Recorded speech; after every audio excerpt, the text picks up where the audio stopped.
One very evident fact can be seen when one looks at the societies of the world in general. There are many unemployed and needy women in many countries of the world who suffer from violence and abuse. Yet for some reason, no lasting solution to this problem has been found.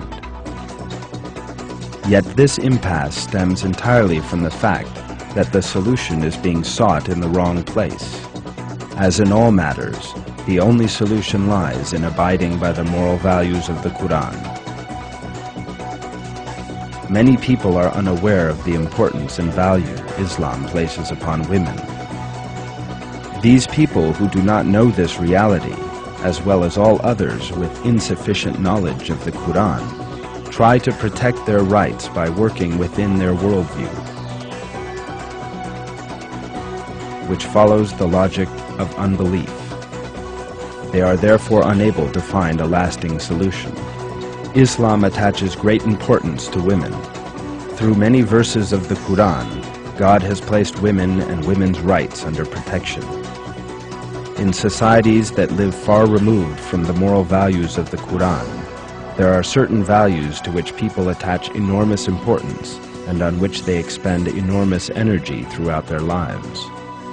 Factors such as someone being rich and esteemed, having a particular career and becoming famous, or being physically attractive, are of the greatest importance for people who have adopted this false perspective.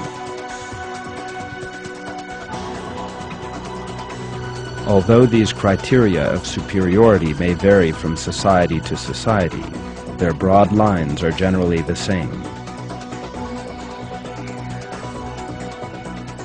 At the root of ongoing discussions regarding women's proper role lie the very same wrong criteria. By applying their society's misguided tradition and self-made criteria, they continue to treat women as second-class citizens. Yet when we look at the Qur'an, we see that God reveals that taqwa, or piety, is the sole measure of superiority among human beings.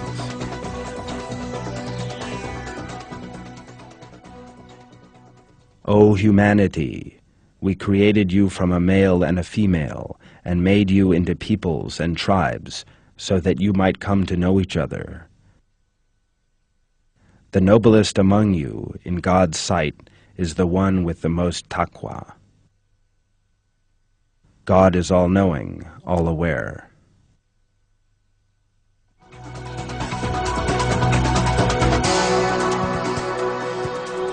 Thus, those who measure superiority in terms of gender, physical strength, or any other value built upon unbelief are making a great mistake. The only superiority is that of faith and taqwa as revealed by God. Matters such as women's status in society, their importance to family life, and whether or not they should work, have been important subjects of debate all over the world for many years. Yet for a Muslim, women's place in society is crystal clear, because Islam states that men and women are fully equal. According to Islamic moral values, what matters is not whether someone is a man or a woman, but their devotion to God with a deep faith and awed fear, and their striving to abide by the moral values of the Qur'an. It is these characteristics of people that will be appreciated in the sight of God. For women who abide by Quranic moral values, the question is not one of striving for equality with men, but in competing to commit auspicious deeds. Such competition shows that believers spend their lives doing all in their power to obtain God's approval.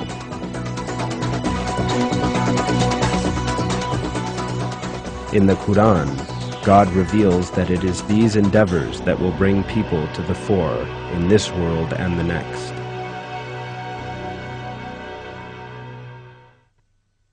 Such people are truly racing toward good things, and they are the first to reach them.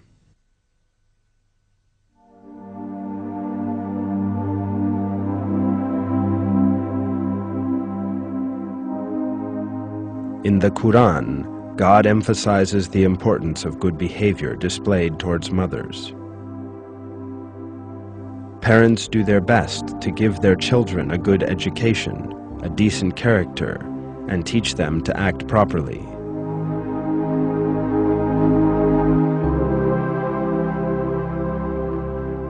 A person must have respect for this altruism and appreciate the efforts made on his or her behalf.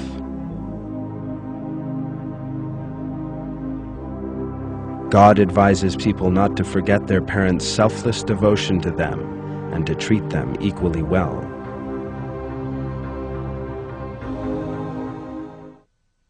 Your Lord has decreed that you should worship none but Him, and that you should show kindness to your parents. Whether one or both of them reach an old age with you, do not say "Ugh" to them out of irritation, and do not be harsh with them. Rather, speak to them with gentleness and generosity. Take them under your wing, out of mercy, with due humility, and say, "O Lord, show mercy to them as they did in looking after me when I was small."